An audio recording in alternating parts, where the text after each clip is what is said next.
Yes, they were librarians. Yes, they studied medieval literature. And yes, they had more in common with Cinderella than we realize. Though they weren't the original creators of the story of Aschenputtel, they did devote most of their lives to fairy tales and folklore, collecting it and even creating archives. So who exactly were the brothers Grimm, and why did they start writing down fairy tales in the first place? Jacob and Wilhelm were the two eldest brothers in a very large family. While their family was well-to-do early on, after their father's death when they were very young, the family was plunged into poverty. Luckily, this didn't stop them from achieving their academic goals, and they even went on to not only graduate from university, but even get honorary doctorate degrees. It was while they were in university that they began to study medieval literature, which sparked their passion for folklore.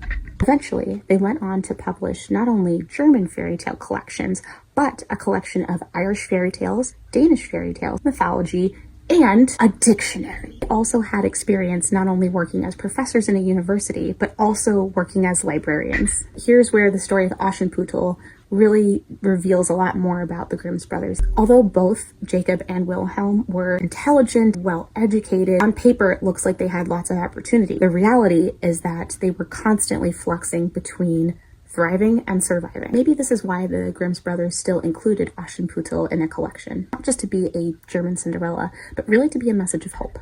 Now we have to wonder who helped the Grimm brothers really bring all those fairy tales to life. There are two really well-known illustrators who ended up getting their hands not only on Aschenputtel, but on the rest of the fairy tales. The first edition, published in London in 1882, 70 years after the original publication, was illustrated by Walter Crane. I love how his illustrations are so vibrant and the colors are just jumping off of the page. The Grimm's fairy tales were not only illustrated by Walter Crane, but translated into English by his sister, Lucy Crane. The second illustrator, who's one of my personal favorites, Arthur Rackham. While Walter Crane had a lot of primary color, lots of high contrast, I love how Arthur Rackham's illustrations feel a lot more fluid and very fairy-like. What's wonderful to think about is that all the hard work that the Grimm brothers put into all of their writing and their collections and their archiving has genuinely paid off, not just for generations, but for centuries.